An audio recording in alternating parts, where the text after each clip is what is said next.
Thank Councilmember Margaret Chin, Speaker Johnson, and all of the advocates who fought to pass this important legislation, 11116. This is your victory. Let's remember many of our city's most successful restaurants started out as food carts owned by immigrant entrepreneurs looking to make their way in the city.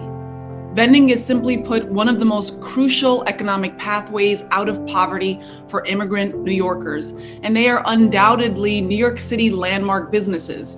Hot pretzels, juice carts, Mr. Softy, people follow them on social and they go to them like fans to an artist.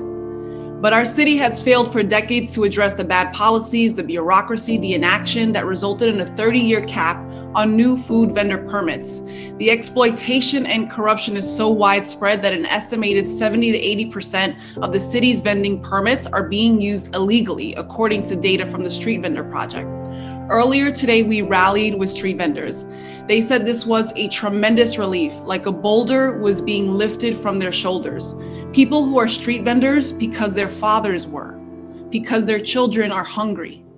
They have fed our New York City families, forever bringing their own cultural identity to our city blocks, and we should thank them for that.